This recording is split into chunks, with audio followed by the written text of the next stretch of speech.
StableC announced the availability of its flagship product, StableC Terminal, at the Stablecoin conference in New York.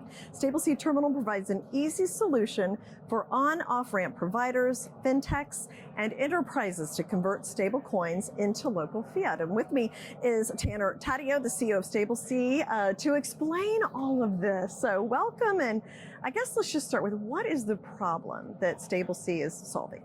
Yeah, well, first of all, thank you for having me.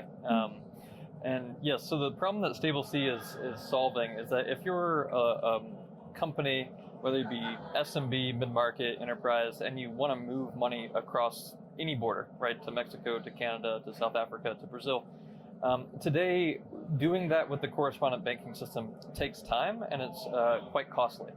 And so the new innovations that are coming out in the world of crypto, like blockchain and stablecoins, are essentially facilitating quicker, faster settlement time and cheaper cross-border FX. And so what we do at StableC is we help companies that move large transactions for corporate treasury or merchant payouts move that capital into economies around the world a little bit faster and a little bit cheaper than you can do with the correspondent banking system today. Okay, and these are all stable coins that they're moving? Correct. And these are big accounts, as you mentioned. This wouldn't be for the consumer, it would be for big... It is for businesses, so okay. B2B. Okay, yeah, got it. And then, so how does it work? Like, say I'm, somebody, an official at the Treasury Department. How do I get involved? How do I get signed up for it? How does it all work? Yeah, it's pretty simple. We have the ability to set you up with a wallet, or you can bring your own wallet, and wallets are a piece of technology where you can kind of hold stablecoin in them, and then we essentially facilitate all with our backend infrastructure the movement and orchestration of those stablecoins around the globe into local currency around the world. So pretty simple. You can get set up within a day. Okay. And what about FX rates? How are those? Yeah, we like to think we have, we are confident in we have the lowest FX rates in the market for stablecoin today. Yeah. And that was just through the hard work.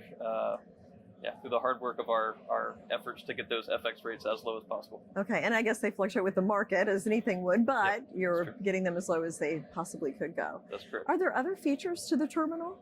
Yeah, there are. So you can do a few things with StableC Terminal. The first is that you can buy stablecoin if you want, but most companies that come to us already have a stablecoin wallet and subsequently stablecoins within them.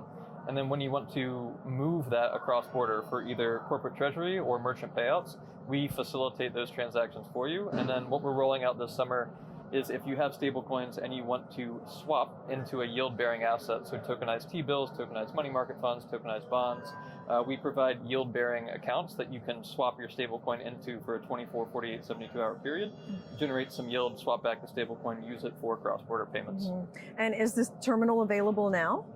The terminal is available now. Okay. The yield-bearing accounts are coming this summer. Okay.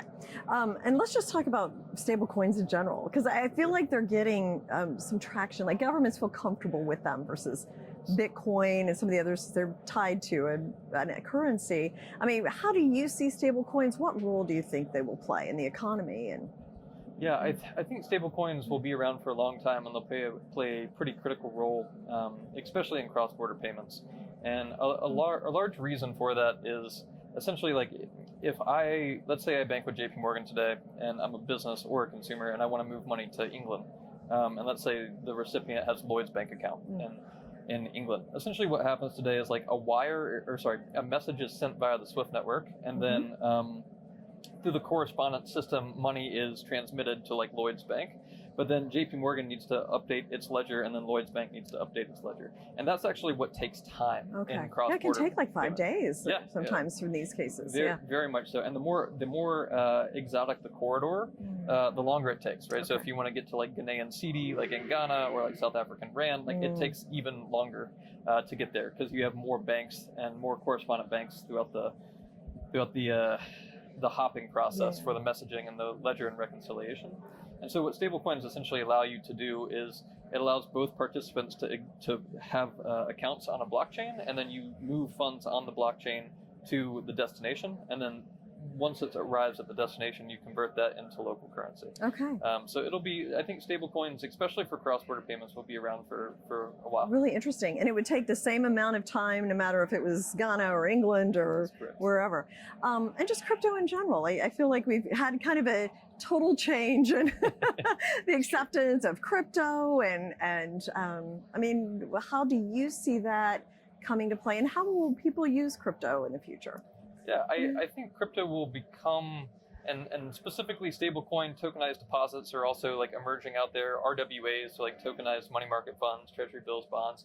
I think like what you have to believe is like in 50 years time, you know, if you are a consumer using a banking portal, or if you're a business using a banking portal and you want to move money around, whether it be domestically or internationally, are you going to use like ACH and wire and like all of the systems, like the infrastructure that we have now, or is it going to be on some sort of blockchain that drives more capital efficiency across the globe?